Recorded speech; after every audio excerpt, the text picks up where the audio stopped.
Break के बाद स्वागत है आपका संगनी फॉर टुडेज विमेन में। और जैसा कि संगनी के इस सेगमेंट में हमने आपसे वादा किया था कि बात होगी आपकी ब्यूटीफुल स्किन के बारे में और उसे टैनिंग फ्री आप कैसे बना सकते हैं इस बारे में। तो उसके लिए हमारे साथ स्टूडियो में कोई है। यस, हमारे skin specialist doctor RK Mishra. Welcome to our studio sir. Alright doctor, सबसे पहली बात, क्योंकि लेडीज़ की स्किन के बारे में हम लोग बात कर रहे हैं, बड़ी कॉन्शियस रहती हैं लेडीज़, टैनिंग ना हो जाए और बाहर निकलें तो कहीं स्किन पे कोई बुरा इफेक्ट ना आए, इसके लिए वो पार्लर्स वगैरह भी जाती हैं। लेकिन अगर हम आपकी तरफ से टिप्स जानना चाहें कि वो कौन से ऐसे टिप्स होंगे जिससे आप अपनी स्किन को एकदम हेल्दी बनाए रख सकते हैं, तो वो क्या होंगे? गोरे बनने की सबके अंदर कुछ ना कुछ इच्छा होता है। जो गोरे होते हैं उनके अंदर भी गोरे बनने की और गोरे बनने की इच्छा होती है। जो डार्क कॉम्प्लेक्शन में होते हैं या फेयर में होते हैं या गेहुए कलर में होते हैं, उनकी इच्छा तो होती ही होती है। और इसी की वजह है कि दुनिया में इतनी तरह की फेयरनेस क्रीम्स या इनकी मार्केट चल रही है। अब बात आती है कि ये कॉम्प्लेक्शन किस बात पे निर्भर करता है, तो सबसे बड़ा फैक्टर इसका होता है जेनेटिक। आपके जीन के अंदर लिखा होता है या आपके पारिवारिक जो लक्षण आपके शरीर के अंदर आते हैं, 90% आप मान के चलिए कि उसी के ऊपर आपका कॉम्प्लेक्शन निर्भर करता है। अगर आपके जीन के अंदर काला है तो आप थोड़ा डार्कर शेड में रहेंगे, अगर उसके अंदर गोरा है तो आप गोरे शेड में रहेंगे।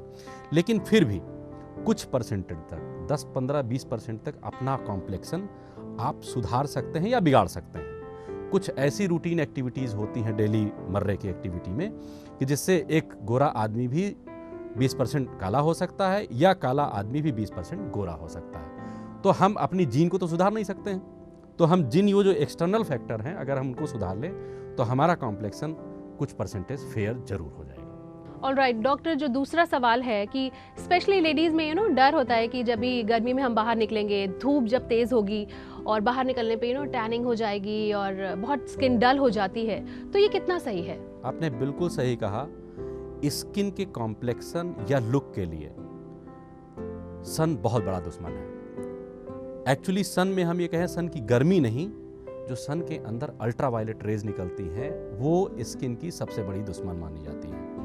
तो अगर हम किसी तरीके से उन सन के अल्ट्रावायलेट रेज से जितना ज़्यादा से ज़्यादा बच सकें या उनको अपने स्किन तक पहुंचने में रोक सकें या स्किन में पहुंचने के बाद भी उनके इफेक्ट को कंट्रोल कर सकें, तो हमारा कॉम्प्लेक्शन, हमारे स्किन का लुक, ओवरऑल जो लुक होता है वो चीज़ मेंटेन रहेगी। अब इस चीज़ को हम, ऐसा क्यों होता है, जब भी अल्ट्रावायलेट रेज स्किन के अंदर जाती हैं तो स्किन के अंदर एक मेलानिन करके पिगमेंट होता है, वो मेलेनोसाइट को स्टिमुलेट कर देता है और वो पिगमेंट निकलना शुरू होता है। तो जितना ज़्यादा अल्ट्रावायलेट रेज में हम एक्सपोज होंगे उतना ही ज़्यादा हमारे अंदर मेलानिन बनेगा, उतना ही रंग हमारा डार्क होगा। तो हमारे पास दो ही ऑप्शन है, या तो हम अल्ट्रावायलेट को रोक लें और या तो हम उसके अंदर गया भी अगर अल्ट्रावायलेट हो तो उसको मेलानिन को स्टिमुलेट करने से बचा लें।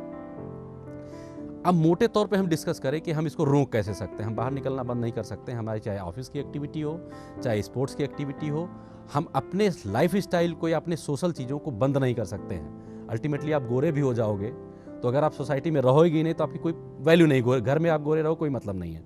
तो इसलिए आपको बाहर का सारा काम करना है। आपको ये देखना है कि आप सन प्रोटेक्शन ले कैसे सकते हैं। तो एक्सटर्नल प्रोटेक्शन लेने के लिए ये बहुत अच्छी है। जैसे आपने देखा होगा कुछ लड़कियां बाइक चलाते समय या स्कूटी चलाते समय पूरे हाथ में ग्लव्स पहनती हैं। ये बहुत अच्छी चीज़ है, बहुत अच्छा कल्चर है, क्योंकि उस कपड़े की वजह से काफ़ी कुछ अल्ट्रावायलेट फिजिकली अपने आप ही रुक जाती हैं। दूसरी चीज़ सजेशन मैं दूंगा कि जो लोग हेलमेट नहीं लगाते हैं वो हेलमेट लगाना शुरू कर दें, क्योंकि हेलमेट लगाने से आपका ब्रेन तो सुरक्षित रहेगा ही रहेगा, लेकिन उस हेलमेट लगाने की वजह से अल्ट्रावायलेट रेज का प्रोटेक्शन आपके चेहरे पे काफ़ी कम हो आता है, तो आप गोरे भी रहोगे साथ में। उसके बाद अगर आप पैदल चल रहे हैं, हेलमेट नहीं लगा रहे हैं, तो कम से कम आप अपने मुंह पर दुपट्टा या कोई कपड़ा बांध के चलें या कोई अच्छा काले रंग का छाता लेके चलें। रंगीन छाते से उतना प्रोटेक्शन नहीं होता है, काले रंग का छाता लेके चलेंगे तो अल्ट्रावायलेट रेज को बेटर रोकता है।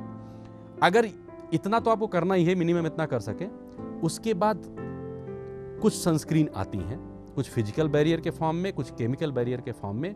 अगर उनका आप सही इस्तेमाल सही तरीके से करें तो अपने कॉम्प्लेक्शन को आप बेटर रख सकते हैं। ओके डॉक्टर, एक चीज़ और कि आजकल इतनी डिफरेंट फेयरनेस क्रीम आ चुकी है मार्केट में कि लोगों को बड़ा कन्फ्यूजन है कि कौन सी चुने। हर क्रीम ये दावा कर रही है कि 1 हफ्ते लगाइए और गोरे हो जाइए। तो ये फॉर्मूला कितना प्रूव्ड है और किस हद तक सही है? जितनी भी मार्केट में आज की डेट में फेयरनेस क्रीम है, उनकी वो दो चीज़ों पर बेस होती हैं। एक तो सनस्क्रीन उसके अंदर होता ही होता है, लेकिन रेगुलेशन के पॉइंट ऑफ व्यू से 5 या 10% से ज़्यादा SPF फैक्टर नहीं यूज करती हैं। तो बेटर है कि हम आपसे रिकमेंड करेंगे कि आप अच्छे किसी डॉक्टर को दिखा करके मेडिकल स्टोर से आप बेटर क्वालिटी की सनस्क्रीन लें, इनकी सनस्क्रीन से। दूसरा, जो इंस्टेंट गोरापन या बहुत जल्दी गोरे बनने के लिए लोग बताते हैं, उसके अंदर कुछ स्किन ब्लीच यूज करते हैं या कुछ ऐसे कंपाउंड होते हैं जो अंदर जाकर के मेलानोसाइट्स को सप्रेस करते हैं।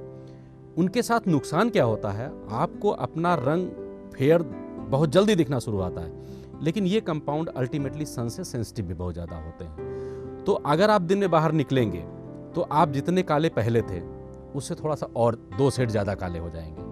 तो इनके इस्तेमाल में यही एक नुकसान है कि अगर आप इस तरह से ब्लीच या इस तरह की चीज़ इंस्टेंट गोरापन पाने के लिए, जल्दी गोरापन पाने के लिए इस तरह की चीज़ इस्तेमाल करते हैं, उनके अंदर सन सेंसिटिविटी होती है। कभी भी आप बाहर निकलोगे तो आपका जो रंग है वो शेड होकर के और डार्क जाएगा।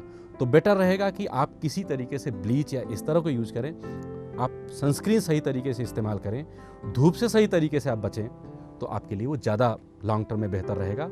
क्योंकि आपको गोरापन या फेयर कॉम्प्लेक्सन कुछ दिनों के लिए नहीं चाहिए होता है, ज़िंदगी भर के लिए चाहिए होता है। देखिए, आज की डेट में ओवर द काउंटर मिलने वाली दुकानों में जितनी भी फेयरनेस क्रीम होती हैं या जितनी भी सनस्क्रीन होती हैं, वो रेगुलेशन की वजह से उनका परसेंटेज SPF फैक्टर काफ़ी कम होता है। SPF फैक्टर का मतलब है कि सन प्रोटेक्शन फैक्टर, कि अल्ट्रावायलेट रेस को कितना अच्छी तरीके से उसको रोक सकते हैं, उसके इफेक्ट को कम कर सकती हैं। तो आपको ये देखना है कि कितने SPF फैक्टर की हम क्रीम लें, अच्छे से अच्छे, जो हमारे चेहरे के लिए हो। दूसरा सिलेक्शन ये करना पड़ता है कि हर आदमी की स्किन की क्वालिटी अलग अलग होती है। किसी की ऑयली स्किन होती है, किसी की ड्राई स्किन होती है, उसके हिसाब से अलग अलग सनस्क्रीन बनी होती है। तीसरी चीज़ होती है कि आप सही तरीके से किस किस समय इसका इस्तेमाल करें। अगर इन 3 चीज़ों का आप ध्यान रखेंगे तो आपका कॉम्प्लेक्सन जो है हमेशा अच्छा रहेगा। अगर हम इसको अब डिफरेंट तरीके से डिस्कस कर लेते हैं कि जितना भी SPF फैक्टर ज़्यादा होगा, 30-40 तक की क्रीम आजकल आती हैं, तो उतना बढ़िया होगा। लेकिन उसके साथ 2 नुकसान भी होते हैं। जितने भी SPF फैक्टर की क्रीम होती हैं, देखिए आप सफ़ेद सफ़ेद सा, जैसे क्रिकेट खेलते समय या फुटबॉल खेलते समय लोग लगाए रहते हैं तो सफ़ेद ही दिखती है। नेचुरली लोग ऑफिस में जाते समय या रूटीन में जाते समय ये चीज़ पसंद नहीं करते हैं। तो इसमें थोड़ा सा बैलेंस बनाना पड़ता है कि हम 30 वाली लें कि 40 वाली लें और विजिबिलिटी भी हमारी कम रहे। और जितना भी SPF फैक्टर आगे बढ़ता है, उसकी ऑयलीनेस या थिकनेस थोड़ी सी ज़्यादा होती है। तो कभी कभी जो लोग एक्ने या मुहासे जिनको ज़्यादा निकलते हैं या जिनकी ऑयली स्किन होती है, तो उनको थोड़ा सा ध्यान रखना पड़ता है कि थोड़ा सा लोअर SPF फैक्टर वाली क्रीम इस्तेमाल करें। यूजुअली हम इस चीज़ को कहें कि अगर आप इसको दुकान में जाके आप खुद सेलेक्ट करने के बजाय, अगर आप किसी स्किन स्पेशलिस्ट या किसी प्लास्टिक सर्जन को दिखा कर कहें कि वो आपके लिए सेलेक्ट करें, तो वो ज़्यादा अच्छा रहेगा। थर्ड चीज़ आती है आपके बेनिफिट के लिए, आप उस क्रीम को इस्तेमाल किस तरह से करते हैं और कब इस्तेमाल करते हैं, ये ज़्यादा जानना बहुत ज़रूरी है। किसी भी सनस्क्रीन का इफेक्ट आने में करीब 25 से 30 मिनट का टाइम लगता है। तो अगर आप कहीं बाहर निकल के जा रहे हैं, अगर आपने तुरंत क्रीम लगाई है और तुरंत बाहर निकल के चले गए, तो उसका एक्शन शुरू नहीं हुआ, तब तक आप अपने डेस्टिनेशन पहुंच गए, आपका अल्ट्रावायलेट रेज का एक्सपोजर और जितना नुकसान पहुंचना था पहुंच गया। तो इसलिए जब भी आप घर से बाहर निकल रहे हैं तो कम से कम आधे घंटे पहले आपको क्रीम लगा लेना जरूरी है, तभी आप प्रोटेक्टेड रहेंगे। दूसरी चीज़ ये होती है कि किसी भी सनस्क्रीन का इफेक्ट 3 से 4 घंटे रहता है, उसके बाद नहीं रहता है। तो आपको दिन के समय कम से कम 4 से 5 बार आपको क्रीम लगाना चाहिए। जैसे सुबह आपने 8 बजे लगा लिया, फिर 11-12 बजे के आसपास लगा लिया, फिर 3-4 बजे के आसपास लगा लिया। गर्मी के दिनों में 5 बजे के आसपास एक बार आप 5-6 बजे के आसपास रिपीट कर सकते हैं। थर्ड चीज़ ये होती है कि एक अमूमन हमारी आम धारणा होती है कि आज बदली का मौसम है, आज धूप नहीं निकला हुआ है, या जाड़े का मौसम है, धूप हल्का होगा, तो लोग सनस्क्रीन नहीं लगाते हैं। ये सबसे बड़ा मिसकंसेप्शन है। सूरज की गर्मी से कॉम्प्लेक्सन को या इन चीज़ों को उतना नुकसान नहीं पड़ता, अल्ट्रावायलेट को पड़ता है। बदली के दिन में भी और जाड़े में भी अल्ट्रावायलेट पूरी तरीके से आती रहती है। और चूंकि सूरज की गर्मी नहीं होती, तो आदमी यूजुअली बड़े आराम से बीच सड़क पे चलते हुए आराम जाता है, क्योंकि उसको गर्मी नहीं लग रही है। तो एक्चुअली में बदली के दिनों में या जाड़े के समय में आपको अल्ट्रावायलेट रेज के एक्सपोजर का खतरा ज़्यादा रहता है। तो बदली के दिनों में और जाड़े में आपको ज़्यादा सनस्क्रीन यूज करनी चाहिए। और आज की तारीख में तो लोग कहते हैं कि आप 12 महीने आप सनस्क्रीन यूज करो, चाहे घर में रहो चाहे बाहर रहो, क्योंकि घर के अंदर भी खिड़कियों से, दरवाजों से, बालकनी से, आंगन से कहीं न कहीं से अल्ट्रावायलेट रेज आती हैं। तो आपके दिन में 3 या 4 बार अगर आप सनस्क्रीन यूज करते हैं तो आपके लिए बहुत ही अच्छा रहेगा।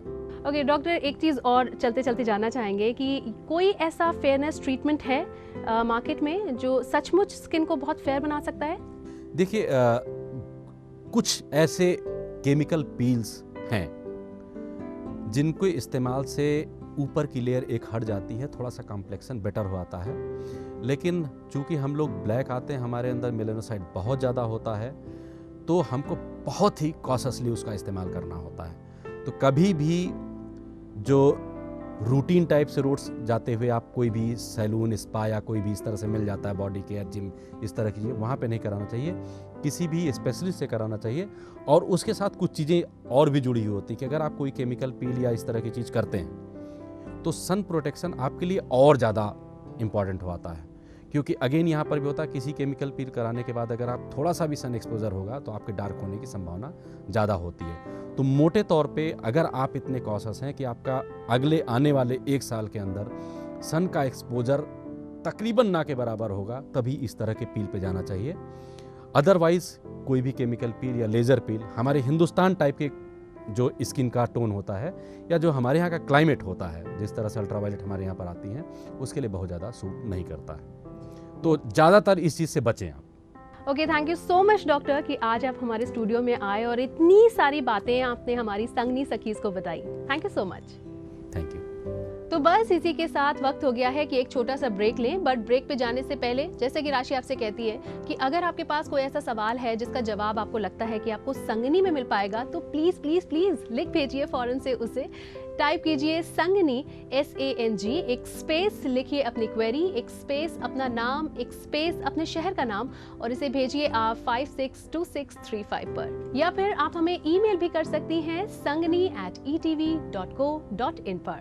तो इसी के साथ वक्त हो चला है एक छोटे से ब्रेक का, बट ब्रेक पे जाने के बाद भूल मत जाइएगा कि संगनी में आपको वापस आना है, क्योंकि नेक्स्ट सेगमेंट में हम आपकी ही बात करने वाले हैं। यस, खुद का मेकओवर आप कैसे करेंगी, जानना है तो फौरन से वापस आइए संगनी फॉर टुडेज विमेन में। त्वचा को कोमल, मुलायम और चमकदार बनाने में हेल्पफुल दूध में मौजूद लैक्टिक एसिड त्वचा की रंगत में निखार ले आता है।